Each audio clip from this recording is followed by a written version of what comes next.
AFC pelin-pelan ubah aturan sampai buat FIFA geram. Makna tangisan Yance Sayuri sang debutan timnas Indonesia. Erick Thohir pastikan semua pihak dukung persiapan timnas Indonesia U17. Skenario timnas Indonesia lolos otomatis ke Piala Dunia lewat slot FIFA. Assalamualaikum warahmatullahi wabarakatuh. Salam olahraga. Erick Thohir pastikan semua pihak dukung persiapan timnas U17 Indonesia yang akan berlaga di Piala Dunia. Makna tangisan Yance Sayuri sang debutan timnas. AFC pelin-pelan sampai FIFA geram. Dan yang terakhir, skenario timnas Indonesia lolos otomatis di round 4. Coba kita saksikan bersama ya. Usai mengawali perjuangan timnas senior, kini giliran Ketum PSSI Erick Thohir mengawal persiapan timnas Indonesia U17 yang dipastikan bakal tampil di Piala Dunia. Sebagaimana diketahui, Piala Dunia U17 2025 akan bergulir pada November mendatang. Timnas Indonesia U17 sendiri tergabung bersama tim kuat Brasil, Honduras, dan Zambia.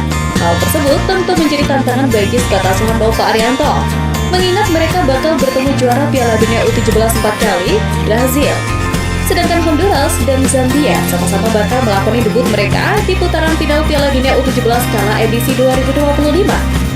Merespon persaingan tersebut, Nova Arianto dengan tegas bakal menyiapkan seluruh komponen timnas U17 secara matang. Bak gayung bersambut, Erick Thohir mengatakan bahwa PSSI dalam 5 bulan ke depan akan melakukan sejumlah pemusatan latihan di dalam dan di luar negeri. Bahkan, Evandra dan kawan-kawan dijadwalkan melakoni sejumlah uji coba. Kendati begitu, skuad Garuda Asia terdekat bakal menggelar pemusatan latihan di dalam negeri, tepatnya di Sumatera Utara pada Agustus mendatang. Di sana, skuad asuhan Nova Arianto dikabarkan akan menggelar uji coba melawan 3 negara peserta Piala Dunia U17 yang hingga kini belum disebutkan nama negaranya. Sumatera Utara sendiri juga menyiapkan 3 lapangan untuk pemusatan latihan timnas U17, yakni lapangan Kebun Bunga, lapangan sepak bola Jalan Pancing, dan Stadion Utama Sumut di Deli Serdang. Tangisan Yance Sayuri usai menelan kekalahan telak atas Jepang hingga saat ini masih menjadi sorotan. Seperti yang diketahui, Jepang tampil agresif dan mendikte jalannya pertandingan tanpa memberi ruang bagi anak asuh Peter Clifford untuk balik menekan apalagi menyerang. Terlihat posisi yang dihuni Yance Sayuri menjadi bulan-bulanan hingga sang pemain merasa bersalah. Pemain berusia 27 tahun itu terlihat berlinang air mata tepat setelah peluit berakhirnya babak kedua dibunyikan oleh wasit.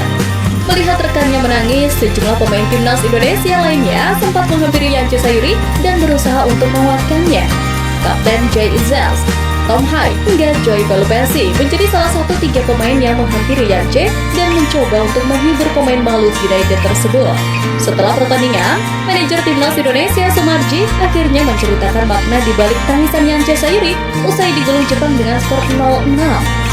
Yance merasa sudah tak bisa menyembunyikan perasaannya lagi. Pemain Maluku United itu sedih karena merasa tak bisa berbuat banyak bagi bangsa. Sumarji juga menyebut bahwa kesedihan Yance itu didasari oleh rasa bersalah yang muncul dari dalam dirinya. Terlebih, jiwa nasionalisme Yance bak menghantam balik dirinya, sehingga membuatnya merasa bersalah dan jadi alasan kesedihannya. Kendati begitu, hal tersebut menjadi pelajaran berharga bagi para penggawa Garuda. Menghadapi tim kuat sekelas Jepang bisa dijadikan sebagai tolak ukur timnas Indonesia jika ingin memantaskan diri lolos ke Piala Dunia.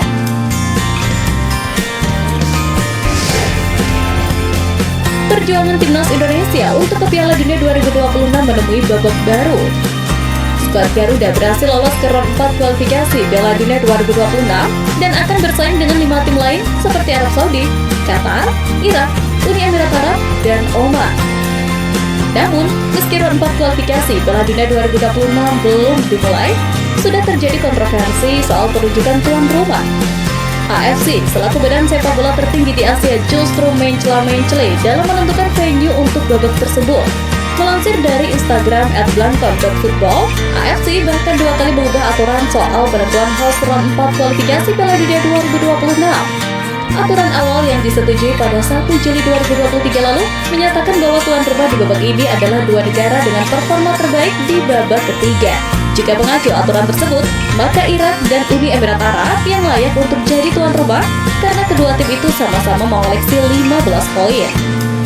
Walau demikian, AFC justru mengubah aturan awal tersebut dengan mempersilahkan tiap negara mengajukan bidding. Akan tetapi, kini aturannya berubah lagi, yang menunjukkan AFC bak tak memiliki pendirian yang tegas. Perubahan yang terbaru adalah AFC dikabarkan menunjuk tuan rumah berdasarkan ranking FIFA tertinggi.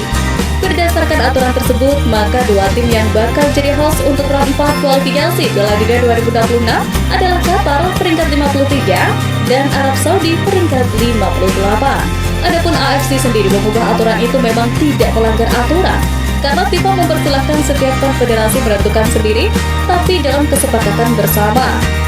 Namun, FIFA tidak senang dengan konfederasi yang seenak jidat mengubah aturan dalam waktu dekat. Terlebih, aturan AFC ini memicu protes dari negara peserta yang lolos ke round 4 kualifikasi Piala Dunia 2026. 3 tim peserta, yakni Oman, Irak, dan UEA, telah menyertakan protes ke AFC soal penunjukan tuan rumah tersebut. Sementara itu, ex-Ketua PSSI Arya Sinulinga mengatakan bahwa federasi sudah menyiapkan langkah khusus. Babak ketiga kualifikasi Piala Dunia 2026 sudah selesai digelar. Timnas Indonesia mewakili grup C ke round 4 kualifikasi Piala Dunia 2026 bersama Arab Saudi. Sedangkan di grup A yang lolos ke babak berikutnya adalah Uni Emirat Arab serta Qatar. Lalu di grup B yang berhasil melaju ke round 4 kualifikasi Piala Dunia 2026 adalah Irak dan Oman. Nantinya, keenam tim tersebut akan dibagi ke dalam 2 grup yang masing-masing berisi 3 negara. Mereka akan menjalani pertandingan dengan sistem round robin, alias setiap tim bertemu satu sama lain 1 kali. Hanya juara grup yang akan lolos langsung ke Piala Dunia 2026. Artinya, timnas Indonesia harus bisa mengalahkan 2 pesaingnya di grup dari pot 1 dan 2. Kemudian, peringkat kedua di grup akan melaju ke round 5 kualifikasi Piala Dunia 2026. 2 tim yang menjadi runner-up akan bertanding untuk melaju ke babak playoff antar konfederasi yang memperebutkan 1 tiket ke Piala Dunia 2026. Sedangkan tim peringkat ketiga di grup dipastikan gugur atau tersingkir dari kualifikasi Piala Dunia 2026. Menariknya, pembagian grup tersebut akan dilakukan drawing yang dikabarkan pada 17 Juli 2025. Drawing tersebut ditentukan melalui pot yang merujuk ke ranking FIFA. Namun, hingga kini, kontroversi tuan rumah masih menjadi perdebatan. Dengan 5 kontestan lain yang berasal dari negara Timur Tengah, timnas Indonesia seolah dikepung oleh negara yang kerap diuntungkan AFC. Kendati begitu, skuad Garuda wajib meraih 2 kemenangan di fase grup untuk memastikan aman lolos ke Piala Dunia 2026.